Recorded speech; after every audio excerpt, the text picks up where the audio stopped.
What is up, my friends? It's Manny from Vegan Rock Climbing. Welcome back to the channel. In today's quick episode, I want to examine the usefulness of having a training diary and how to actually write one. Let's get into it.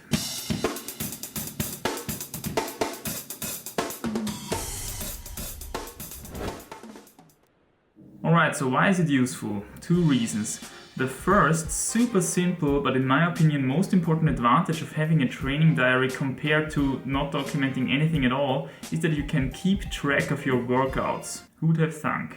And this is especially useful if you're following some kind of program. Let's say this program contains 10 hangboard sessions. At hangboard session number 7, the guy without training diary will think, is this now hangboard session number 7 or is it number 8? I don't know. When did I even start this goddamn program? I don't care. However, let's say it's hangboard session number 8, then we have only 2 more to go, and that's good. The guy who documents his workouts has it easy. One quick look into his booklet and he knows where he's at, and additionally he also knows when his last session took place, which makes it much easier for him to meet his rest periods and stuff like that. Apart from that, he may have written down how strong he felt during his sessions, so maybe he can recognize trends within given time periods. And this leads me to the second reason why a training diary can be useful. If you're documenting accurately, consistently, and of course as objective as possible, you may be able to detect certain trends in your fitness, weight, general performance, or whatever you're interested in. And maybe you'll even be able to draw some conclusions from that. So let's say the guy has completed his 10 hangboard sessions, next thing he's going on a trip, he feels super strong, he's pulling harder than ever.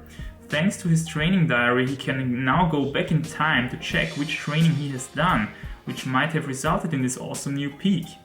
He'll see the 10 hangboard sessions and maybe he'll draw the conclusion, okay, obviously hangboarding works. This can be done with any other factor you can think of, for example nutrition. There are, of course, ways of eating which might be performance enhancing or performance destructing. So with a training diary you may find out. However, I would take this whole recognizing trends and drawing conclusions aspect with a grain of salt. As mentioned before, you have to be very accurate, pretty consistent, and of course as objective as possible if you want to detect any real connections. And apart from obvious ones like more weight equals worse performance, these effects are usually not very prominent and thus hard to detect. Let me put it that way, if one would run a statistical test on the data that I have collected for the past 4 years in my training diaries, one would probably not detect a single significant connection, not even the weight performance thing. And I think I did a really good job documenting my stuff. There are always some factors which we do not take into account, which we might not even think of. And even if we would know all the factors, we cannot document them all. That's just too much effort. With that kept in the back of our minds, let me introduce you into the art of writing a training diary. Okay, first you're gonna need a proper booklet. I prefer these ones in A4 format with these 5mm squares in it, as you can see. And why do I prefer these ones? Because if I use an A4 format, one of my weekly patterns fits exactly onto one page, and that's quite practical. And by the way, what you're gonna need if you want to make a really good training diary is also one of these rulers and maybe a couple of different colors for your graphs and numbers and stuff. But that's just for the perfectionists, I don't know. I like it that way. So let's draw one weekly pattern. Alright, so as you can see, that's relatively quickly done. That's good because it shouldn't be too much effort. If it's too much effort, we tend to not do it. The next thing we're gonna do is we're gonna write down one day. As you can see here, I've got my single days of the week, 7 days, and yeah, what a coincidence. I just came back from a nice little boulder session, so I have something to write down in my training diary. So now I can show you how I actually do that. Let's take a look at this week here. On this Wednesday I made a nice boulder session and we're gonna write this down. So the values here are in violet. I've got my weight. Okay, apparently I weighed 64.3 kilos back then. And here I've got my felt destruction. That's what I call this value in red. And I would say I give it a, let's say 7 out of 10. So you always estimate your values from 1 to 10, okay, or from 0 to 10 actually. And The next thing I make is this value here, this is my number of single moves. So I estimate how many moves I did and give it a value from 1 to 10. I would say if it was a boulder session, although it was a long boulder session, I did not make too many moves simply because it was a boulder session and you don't do many moves in boulder sessions usually. If you're outdoor climbing and you make a couple of attempts in your route, or for example, that's a lot more single moves, okay? So here I would say I give it, let's say, 2.5 out of 10, okay? It's actually quite high for a boulder session, but we will see why later. And in green, I've got my felt power value, okay? That's how strong I felt during this session. And to be honest, it was a shitty session, so I give it a value, let's say, 4 out of 10, okay? So 5 would be average strength, and 10 would be extremely strong, and 0 would be extremely weak. And then we've got here these values. Let me explain in a second. This means what was the focus of the session, alright? So it was a boulder session. Obviously the focus of a boulder session is max strength. So I make the symbol for my max strength. Could also be power endurance or campus board or hangboard or whatever you assign for different training methods. Alright, here we've got this value here, this is the training duration. And it happens to be that this boulder session was quite a long one. I think it was 2 hours 50 minutes.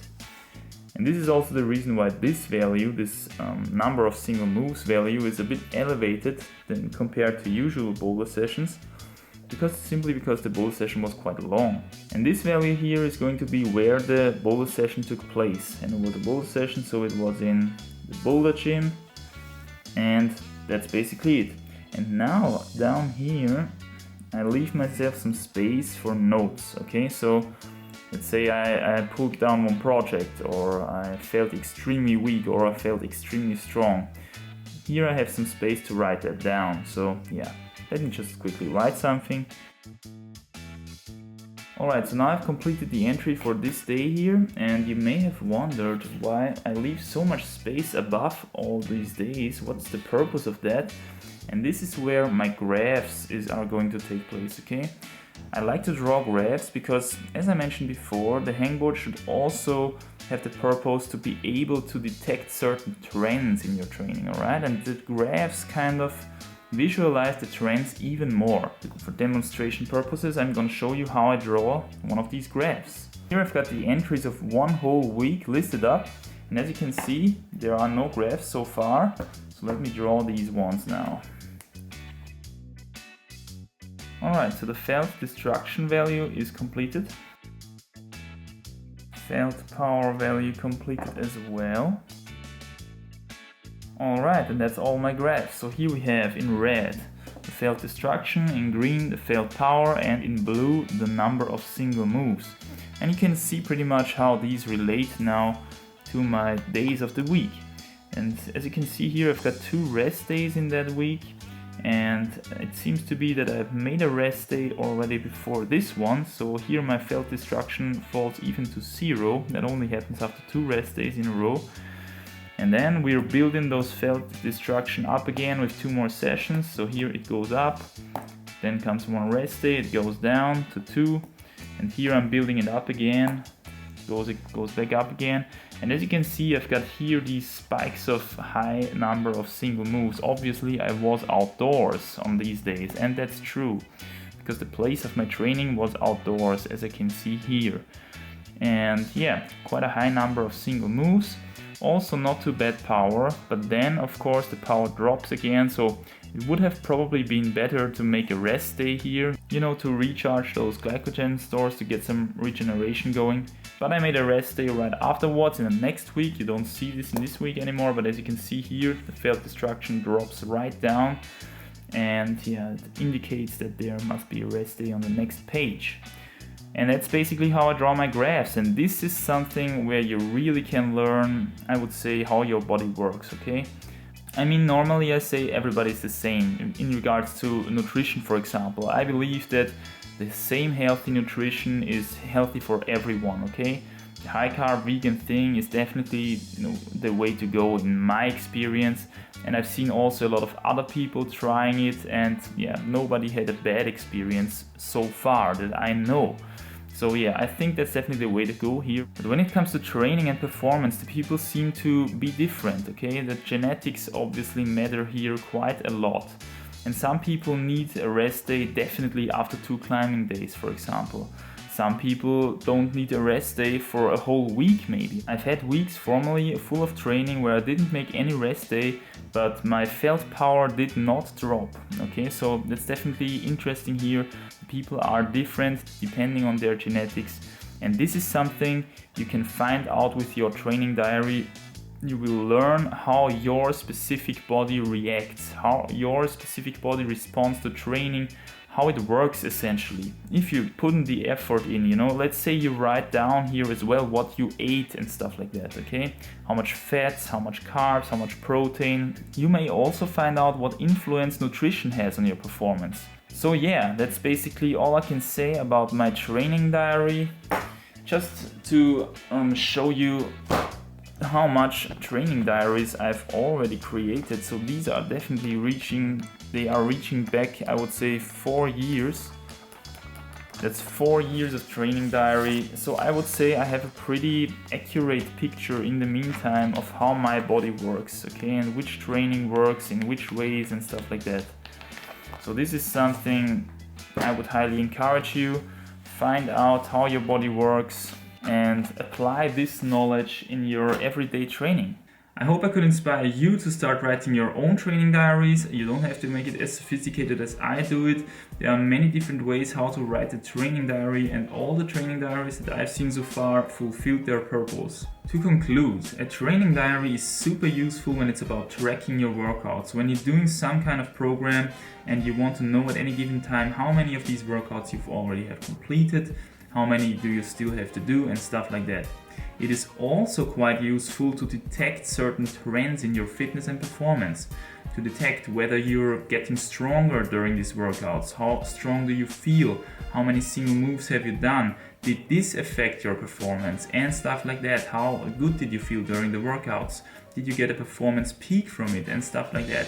If you're doing it accurately, consistently, and as objective as possible, of course.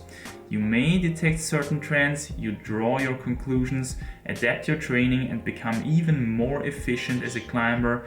Increase your training efficiency, you know, train smarter versus harder, and stuff like that. So these are definitely the things where a training diary can be helpful.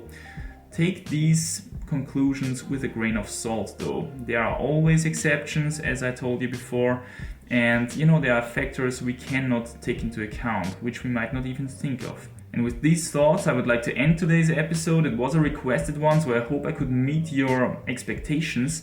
If you liked the video, as always, please leave a like, it helps a lot, and tell me your opinion in the comments down below. Thank you so much for watching, and see you guys in the next one. Bye.